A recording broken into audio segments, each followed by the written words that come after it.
Assalamualaikum warahmatullahi wabarakatuh. Waalaikumsalam warahmatullahi wabarakatuh. Rabbi shrah li sadri wa yassir li amri wahlul 'uqdatam min lisani yafqahu qawli. Selamat sore dan salam bahagia.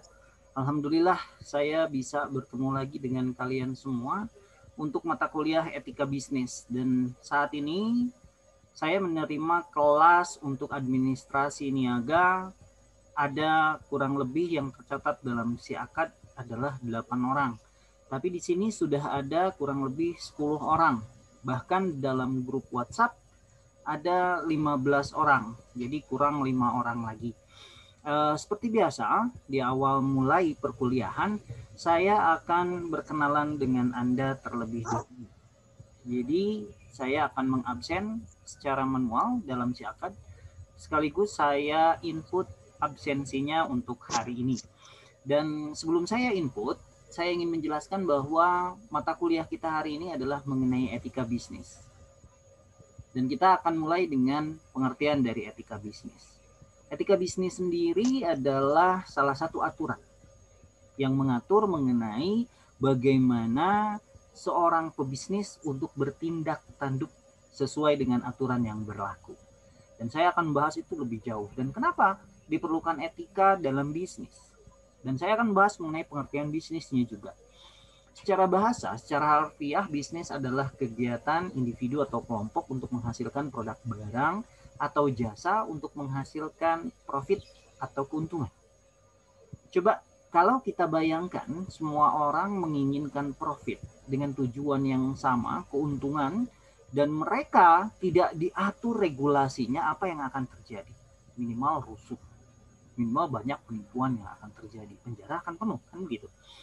Dan etika bisnis mengatur kebijakan ini, mengatur aturan supaya orang-orang yang melakukan bisnis menjadi orang-orang yang profesional. Oleh karenanya, kita berbicara mengenai etika bisnis. Dan buku pegangan yang saya pegang, yang pertama adalah bukunya Fahmi Irham, judulnya Etika Bisnis. Yang kedua, Sonny Keraf, judulnya Etika Bisnis. Yang ketiga, buku saya sendiri, judulnya Bisnis sebagai Profesi yang Etis. Kalian boleh cari di bentuk yang buku saya, bentuknya PDF, kalian boleh dapatkan dari saya. Untuk yang buku fisik Fahmi Irham, Etika Bisnis, kalian boleh cari di Gramedia atau mungkin di bentuk PDF-nya juga ada. Dan dari Sonny Keraf pun sama. Oke ya, kita masuk sesi yang pertama di mana saya akan mengabsen kalian satu persatu. Jadi saya akan share screen untuk absensinya. Yang hadir boleh angkatkan tangannya atau boleh sebutkan hadir. Jadi saya bisa mengisi absensinya secara manual.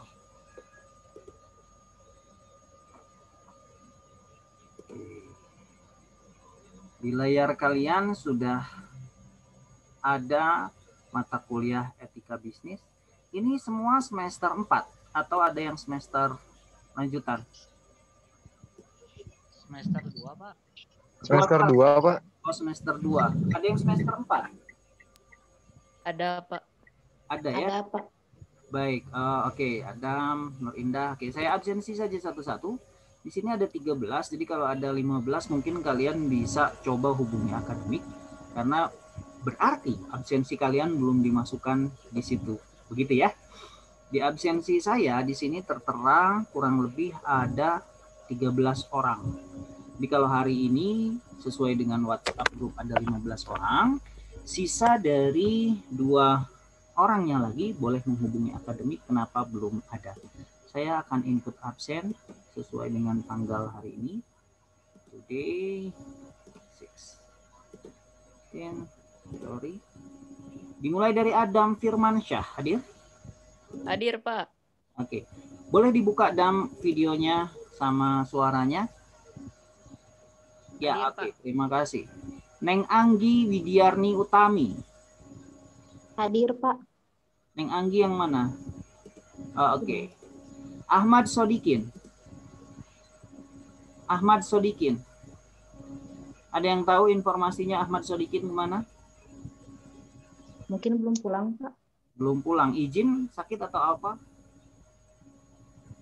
Mungkin belum pulang kerja, belum ada info juga. Antonius Erik. Hadir, Pak. Antonius. Yang mana Antonius? Hadir, Pak. Bisa dihidupkan. Oh, oke. Maesaroh Sulistiani. Maesaroh? Maesaroh kemana? Ada teman yang tahu? Oke. Amin Setiabudi. Amin Setiabudi. Nur Indah. Nur Indah. Oke. Amin hadir, Pak. Pak Amin hadir. Mana Amin? Dihidupkan videonya Amin? Ya, oke. Hadir, Pak. Ya, Nur Indah hadir. Tadi sudah. Rahmat Abdullah. Rahmat Abdullah. Rahmat Abdullah. Hadir, Pak.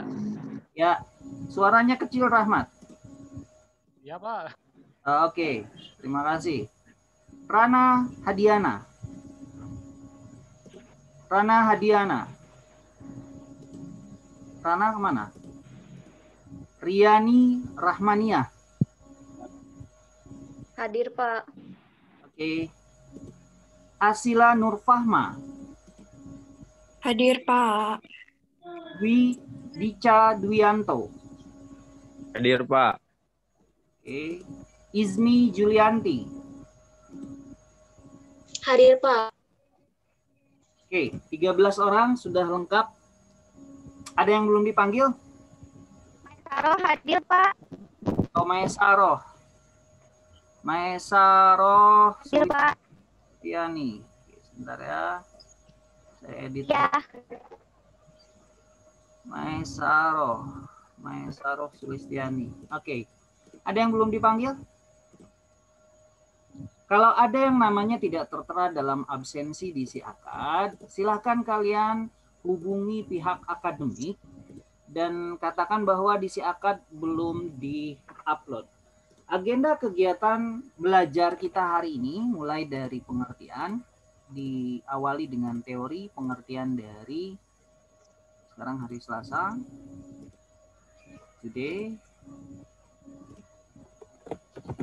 pengertian etika bisnis sampai 16. Oke. Dan untuk penilaian di saya 30 untuk UAS dan UTS 30, kehadiran 20, tugas 20. Jadi saya akan bakukan saja di sini 20, kehadiran 20, UTS 30, UAS 30. Jadi jumlahnya semua 100%. Dalam etika bisnis biasanya saya akan dipadukan untuk penambahan nilai dengan tugas. Nanti secara berjalan tugasnya seperti apa. Kalau kalian mengikuti semua ini, saya yakin nilainya tidak akan nilai D atau E. Ya, paham mengenai ini? Ada yang ingin ditanyakan dulu? Mengenai nilai atau penilaian? Kalau tidak ada, saya akan masuk ke dalam materi kita hari ini. Seperti yang sudah saya ungkapkan bahwa materi kita diawali dengan pengertian etika bisnis. Tadi di awal sudah saya singgung apa itu etika bisnis. Sebelum saya masuk ke etika bisnis, etika sendiri berasal dari bahasa Yunani.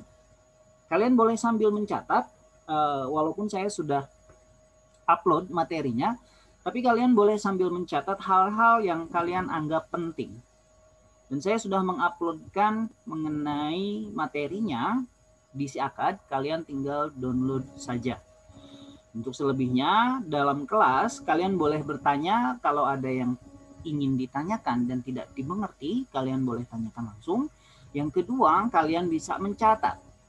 Mencatat yang kalian anggap penting. Karena apa? Otak manusia akan berjalan dengan 6 hal. Ada orang yang otaknya dia sukanya menulis saja supaya dia ingat. Tapi yang lebih bagus itu Anda lihat, Anda dengar, Anda baca, Anda kerjakan. Saya ulangi sekali lagi. Anda baca, Anda tulis, Anda lihat, Anda dengar, Anda katakan, Anda kerjakan. 6 hal ini akan membuat otak Anda lebih mudah untuk mengingat. Jadi selain kalian mengikuti kelas saya, bukan hanya mendengarkan saja. Hendaklah kalian mencatat yang kalian anggap penting. Anda lihat, Anda dengar, Anda catat, Anda katakan, Anda kerjakan. Dan biasanya itu metode yang akan menguatkan dalam ingatan kalian, yang kalian anggap penting. Ini akan semakin kuat ingatannya kalau kalian melakukan 6 hal itu. Saya balik lagi ke materi. Tadi dikatakan bahwa etika adalah sesuatu hal yang mengatur kegiatan apapun, baik secara tertulis maupun tidak tertulis. Dengan kata lain, etika ini sifatnya mengikat, seperti halnya hukum. Walaupun kalau misalnya yang melanggar etika, ada yang melanggar dalam lingkungan kalian, mungkin ada sanksi yang tidak tegas di sana. Maksudnya bagaimana? Begini. Orang yang mempunyai etika biasanya adalah orang yang mempunyai sopan santun. Karena dia mengetahui aturan yang berlaku di daerah tersebut. Tetapi ketika aturan tersebut dilanggar oleh orang itu, orang itu tidak akan mendapatkan sanksi hukuman penjara, misalnya contohnya. Hal ini mungkin terjadi, tetapi minimal dia akan mendapatkan sanksi sosial di masyarakat. Contoh lainnya bagaimana? Begini. Di Tatar Parahyangan dikenal, atau di Tatar Sunda dikenal dengan kebudayaan ketika kita harus menghormati yang tua. Studi kasus, ada orang yang dia harus berjalan di antara kerumunan. Ada aturan yang tidak mengikat, orang yang melewati kerumunan orang itu mengatakan, permisi Pak, punten Pak, begitu ya. Sejak kapan aturan itu dibuat? Ada tidak pasalnya yang membuat aturan kalau kita tidak ngomong punten ditangkap oleh polisi? Atau tidak ada? Tetapi aturan yang kuat ini diatur oleh masyarakat sebagai bentuk etika atau moralitas. Di mana seseorang yang melewati kerumunan itu, kalau orang tersebut tidak mengatakan permisi atau punten, minimal dia akan dikatai. Dikatakan bahwa dasar kamu mah seperti hayam. Nah, jika hayam kan gitu. Walaupun orang itu mungkin tidak akan ditangkap polisi, tapi sanksi sosial, orang tersebut akan diberikan sanksi sosial. Oh, orang ini tidak sopan, maka orang ini akan dikucilkan karena dicap tidak sopan. Minimal seperti itu. Nah, etika adalah aturan atau adat istiadat yang dibuat. Kalau dalam masyarakat dibuat oleh pupuhunya, atau ketua adatnya, atau tetuanya. Di dalam organisasi perusahaan dibuat oleh pihak manajerialnya, atau top levelnya. Nah, begitulah etika mengatur bagaimana seorang pebisnis boleh bertindak dan tidak boleh bertindak. Maka dikatakan etika adalah adat istiadat atau kebiasaan. Dalam bentuk jamaknya, etika adalah taeta. Dalam bahasa Yunani, bentuk jamaknya taeta. Taeta. Lain taeta. Taeta lain nunjukkan orang Sunda. Taeta bukan seperti itu. Tapi taeta dalam bentuk bahasa Yunani. Bentuk jamaknya taeta. secara bahasa. Yang berarti adat istiadat atau kebiasaan perpanjangan dari adat membangun suatu aturan yang kuat di masyarakat, bagaimana setiap tindak tanduk mengikuti aturan, dan aturan tersebut telah membentuk moral dalam masyarakat menghargai adat istiadat yang berlaku. Sanksinya minimal sanksi sosial kalau etika itu dilanggar. Paham maksud saya ya? Aturan inilah yang dilakukan terus-menerus akhirnya menjadi kebiasaan atau menjadi kebudayaan dalam suatu masyarakat. Maka dikatakan sebagai moral atau membentuk suatu moral di masyarakat. Di mana moralitas suatu masyarakat berkaitan antara satu pihak dengan pihak lain, adat istiadat kebiasaan yang telah diterima selaku perilaku yang baik dan yang buruk oleh masyarakat atau kelompok yang bersangkutan. Bila bertentangan dengan standar moral, normalnya akan merasa malu, menyesal, yang disebut immoral atau salah. Dengan kata lain, moralitas adalah istilah yang dipakai untuk mencakup praktek dan kegiatan yang membedakan apa yang baik, apa yang buruk, aturan yang mengendalikan kegiatan, dan nilai yang tersimbol di dalamnya dipelihara atau dijadikan sasaran oleh kegiatan dan praktek tersebut. Ini yang dikatakan oleh Fahmi Irham dalam bukunya Etika Bisnis halaman 22. Kalian garis bawahi. Pengertian dari etika berasal dari bahasa Yunani taeta, yang artinya adat istiadat atau kebiasaan yang membangun moralitas dalam suatu masyarakat atau membangun kebiasaan dalam suatu masyarakat. Dalam organisasi sama. Dan bagaimana kebiasaan ini bisa terbentuk? Bagaimana orang bilang punten pertama kali di Tatar Parahyangan bisa terbentuk? Siapa yang membentuk ini? Dikatakan bahwa orang yang membentuk kebiasaan atau adat istiadat dalam suatu masyarakat biasanya adalah yang dituakan atau tetua.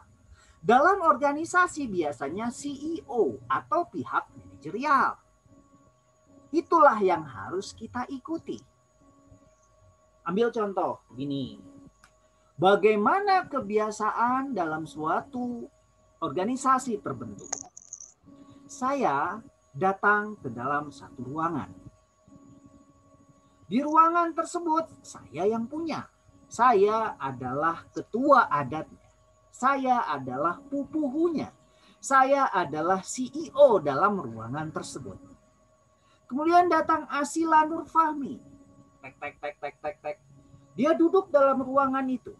Tersedia 10 kursi dalam ruangan kosong yang di depannya hanya terdapat proyektor dan kemudian ada laptop. Dan ada saya. Saya katakan pada Asila, Asila, kalau ada bel berbunyi 2 kali, kamu harus berdiri. Oh begitu Pak? Iya. Itu aturan yang berlakunya. Siapa yang buat? Saya. Karena saya adalah orang yang dituakan dalam organisasi tersebut. Dalam ruangan tersebut saya yang dituakan. Kata Asila, baik Pak, saya paham. Oke ya, kita coba Asila. Akhirnya Asila berdiri. Kalau bel bunyi 2 kali lagi, Asila duduk. Asila duduk kembali. Itu percobaan pertama. Saya lakukan percobaan kedua, tapi saya sudah tidak mengatakan bagaimana aturannya. Saya bunyikan bel. Karena Asila sudah tahu, Asila berdiri. Coba Asila bisa dibuka videonya. Kemudian datang orang kedua. Datang Maesaroh. Saya bunyikan bel. Asila berdiri. Asila heran. Maesaroh heran kenapa Asila berdiri ketika dia datang ke ruangan tersebut. Setelah Asila berdiri, bel berbunyi 2 kali lagi. Asila duduk. Maesaroh bertanya-tanya, ketika Perulangan kedua kalinya ketika bel berbunyi 2 kali Asila berdiri, Maesaroh akhirnya mau tidak mau menanyakan minimal. Kalau dia sensitif, minimal setelah percobaan 2 kali itu, boleh kalian tutup lagi videonya atau boleh dibuka saja. Maesaroh akan bertanya, lah, kenapa kamu berdiri? Minimal itu pertanyaan yang keluar. Kemudian dijawab oleh Asila. Peraturannya ketika bel berbunyi 2 kali, kamu harus berdiri, kata Asila pada Maesaroh. Oh gitu ya? Iya. Kata siapa? Itu, kata ketua adatnya. Itu kata CEO-nya, itu kata manajernya. Yang di depan. Oh gitu ya? Oke. Bel berbunyi lagi 2 kali. Asila dan Maesaroh berdiri berbarengan. Datang orang ketiga, Nur Indah.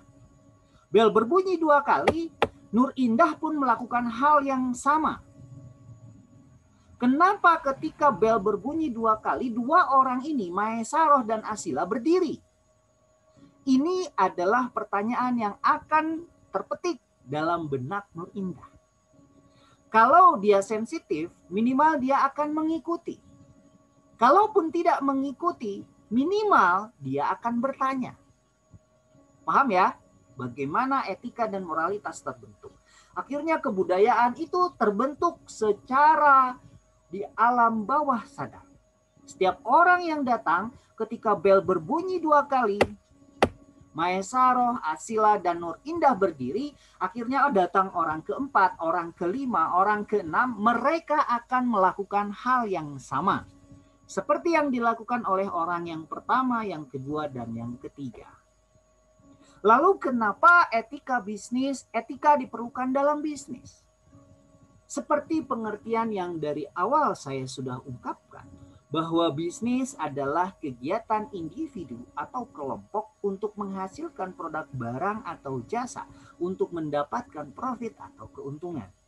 Tentu setiap orang, kalau dalam bahasa Sunda mereka pagelek-gelek. Kalau diibaratkan bisnis itu adalah gerbong kereta api yang dimasuki oleh 1000 orang dalam satu gerbong itu, yang terjadi mereka akan saling berdesakan.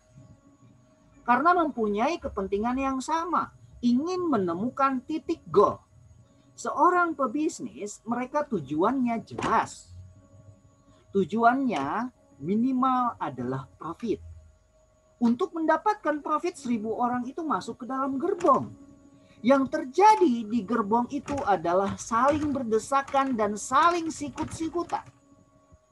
Kalau tidak ada aturan yang mengatur untuk orang masuk ke dalam gerbong bisnis tersebut, minimal ada orang yang meninggal karena terinjak. Oleh karenanya, etika bisnis mengatur itu. Buat satu banjar, silakan masuk satu persatu. Akhirnya rapih, semua masuk ke dalam gerbong kereta api, dalam satu gerbong, duduk mereka, duduk rapi. Tidak lagi berdesakan. Itu fungsi etika. Dalam bukunya Fahmi Irham dikatakan bahwa manusia adalah makhluk homo homini lupus. Manusia adalah serigala bagi manusia yang lainnya. Terbayang oleh kalian ketika analogi yang saya berikan tadi, dalam sebuah gerbong kereta api yang kapasitasnya 1000 orang dan orang tidak diatur untuk masuk ke dalam itu, tidak perlu tiket, tidak perlu ada aturan untuk berbaris satu banjar, tidak perlu ada pemesanan dan lain sebagainya, mereka pagelek-gelek. Kalau tidak mati terinjak, minimal ada yang tersikut, kan begitu. Etika mengatur itu semua supaya rapi. Etika mengatur aturan yang kuat supaya menjadi kebiasaan bagaimana bisnis ini bisa berjalan. Karena semua orang tujuannya sama, masuk dalam gerbong. Semua orang tujuannya sama, ingin mendapatkan profit atau keuntungan. Istilah moral sendiri dari kata Latin mos atau moris, yang berarti adat istiadat atau kebiasaan tata cara kehidupan. Ini yang dikatakan oleh Stephen P. Robinson, Perilaku Organisasi, halaman 40. Beda, tapi antara moral dengan etika ini berbeda. Etika atau etos atau taeta adalah adat istiadat atau kebiasaan hidup yang baik. Etika lebih normatif dan mengikat pribadi manusia. Sedangkan moralitas, mos atau moris, adat istiadat kebiasaan tidak langsung memberi perintah konkret sebagai pegangan siap pakai. Itu bedanya. Etika tidak bisa dikesampingkan dari ilmu filsafat, juga dari ilmu agama. Mereka saling berkaitan. Etika biasanya saling berbarengan dengan ilmu agama. Ilmu etika ini mereka akan memberikan pegangan kepada setiap manusia sama halnya dengan agama bagaimana mengatur kehidupan manusia. Jadi tidak bisa dikesampingkan antara satu dengan yang lain hal. Dalam ilmu filsafat dikatakan di balik pertanyaan ada pertanyaan. Akan terus bertanya, terus bertanya, terus bertanya. Itu adalah manusiawi. Sedangkan agama menjawab setiap pertanyaan dengan aturan-aturan yang berlaku. Dan biasanya kebiasaan yang berlaku di masyarakat ini dipengaruhi oleh agama yang dianut oleh masyarakat tersebut. Kalau orang kebanyakan mereka mempunyai agama Islam, maka biasanya aturan, kebiasaan, atau adat yang berlaku di masyarakat berdasarkan dari agama Islam. Paham ya? Beda antara ilmu, filsafat, kemudian pengetahuan. Filsafat ilmu adalah filsafat pengetahuan yang secara khusus mengkaji hakikat ilmu. Lalu apa ilmu? Ilmu menurut Liang Qi, dia mengemukakan 3 sudut pandang yang berkaitan dengan pemaknaan ilmu pengetahuan. Yang pertama, ilmu sebagai aktivitas belajar atau secara aktif, getar, mencari berdasarkan atau pengetahuan sampai pengetahuan itu diperoleh. Jadi ilmu sebagai aktivitas ilmiah dapat berwujud penelaahan, studi, investigasi, inquiry, usaha menemukan atau mencari, search. Ilmu sebagai metode, yaitu ilmu pada hidup adalah metode untuk masalah-masalah atau suatu kegiatan penelaahan, proses penelitian yang mana ilmu itu mengandung prosedur, yakni cara-cara tertentu yang mewujudkan pola yang tetap. Rangkaian cara dan langkah ini dalam dunia keilmuan dikenal sebagai metode. Ilmu sebagai pengetahuan artinya ilmu adalah sesuatu yang sistematis atau sebagai kelompok yang teratur mengenai pokok-pokok bahasa. Dengan kata lain, bahwa menunjuk pada suatu yang merupakan isi substantif yang terkandung dalam ilmu. Haryoso dalam bukunya mendefinisikan ilmu dengan melihat pada sudut proses historis dan pendekatan. Yakni ilmu merupakan akumulasi pengetahuan yang disistematiskan atau kesatuan pengetahuan yang terorganisasikan. Yang kedua, ilmu dapat pula dilihat sebagai suatu pendekatan atau suatu metode pendekatan terhadap seluruh dunia empiris, yaitu dunia yang terikat oleh faktor ruang dan waktu, yang pada prinsipnya dapat diamati oleh panca indera manusia. Jadi etika bisnis adalah ilmu pengetahuan yang dapat kita amati, yang dapat kita pelajari. Dan biasanya ilmu etika bisnis dipengaruhi oleh agama. Faktor yang pertama adalah agama. Ini faktor yang menentukan. Bagaimana kebiasaan terbentuk yang akhirnya menjadi kebudayaan dipengaruhi oleh pola komunikasi dalam suatu masyarakat, pola bahasa dalam suatu masyarakat, strata sosial dalam suatu masyarakat, dan kebiasaan dalam suatu masyarakat yang akhirnya menjadi kebudayaan. Ketika orang itu merasa nyaman, dia akan merasakan hal tersebut terus-menerus. Ini sifat dari etika.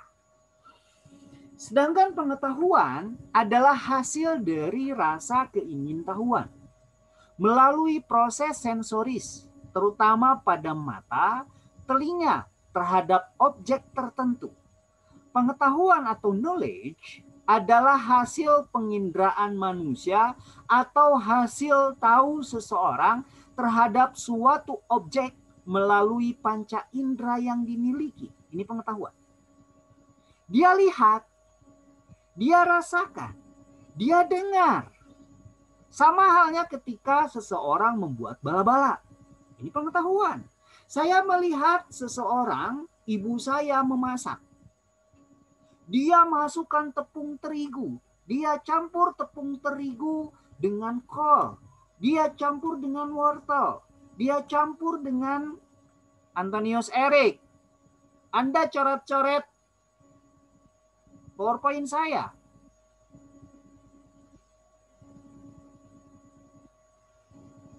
Tolong dihentikan. Kenapa Anda coret-coret? Saya nggak tahu, Pak. Wah, Anda ini. Sudah, jangan dilakukan lagi. Siapa Ya, tahu Pak. yang Maaf, lainnya sedang membaca. Walaupun mungkin bisa kalian mencatat apa yang saya katakan, tapi PowerPoint ini bisa jadi pegangan kalian. Dan ketika itu Anda lakukan mengganggu konsentrasi yang lainnya. Kalau yang lainnya mengikuti hal yang sama, apa yang terjadi? Akhirnya buram semua. Oke, sudah ya, saya lanjutkan lagi. Ketika ilmu pengetahuan atau pengetahuan berbeda dengan ilmu, pengetahuan ini bagaimana hasil panca indera merekam apa yang dilakukan oleh seseorang. Tadi saya mengatakan bahwa bagaimana proses membuat bala-bala. Ibu saya mencampur tepung terigu, mencampur juga wortel, mencampur juga dengan kol, mencampur dengan air, juga garam. Baru dimasukkan ke dalam minyak panas setelah minyaknya dipanaskan dalam wajan. Tapi mungkin ada orang yang berbeda pengetahuannya melalui panca indera yang dia lihat. Dia melihat seseorang memasak bala-bala, yang dia lakukan adalah memanaskan terlebih dahulu minyaknya. Ini dikatakan sebagai pengetahuan. Apakah ini sah? Sah. Tidak perlu dibuktikan melalui penelitian yang empiris. Kalau pengetahuan. Karena akhirnya bala-bala itu jadi. Dalam pengertian lain, pengetahuan adalah berbagai gejala yang ditemui dan diperoleh manusia melalui pengamatan akal. Pengetahuan muncul ketika seseorang menggunakan akal budinya untuk mengenali benda atau kejadian tertentu yang belum pernah dilihat atau dirasakan sebelumnya. Misalnya, ketika seseorang mencicipi masakan yang baru dikenalnya, ia akan mendapatkan pengetahuan tentang bentuk, rasa, aroma dari masakan tersebut. Maka hal ini dikatakan sebagai pengetahuan. Pengetahuan adalah informasi yang telah dikombinasikan dengan pemahaman dan potensi untuk menindaki yang lantas melekat di benak seseorang. Pada umumnya, pengetahuan memiliki kemampuan prediktif terhadap sesuatu sebagai hasil pengenalan atas suatu pola. Manakala informasi dan data sekedar kemampuan untuk menginformasikan atau bahkan menimbulkan kebingungan, maka pengetahuan berkemampuan untuk mengerahkan tindakan. Inilah yang disebut dengan potensi untuk menindaki. Begitu pula dengan etika bisnis. Begitu pula dengan etika mengatur sebuah bisnis berjalan. Ketika seseorang belum tahu bagaimana pengetahuannya untuk melakukan bisnis, mereka tidak akan bisa melakukan kegiatan bisnis tersebut. Oleh karenanya, pengetahuan ini penting. Yang akhirnya menjadi ilmu seseorang untuk menjalankan bisnisnya. Bagaimana sebuah bisnis bisa berjalan? Ini diatur dalam etika bisnis.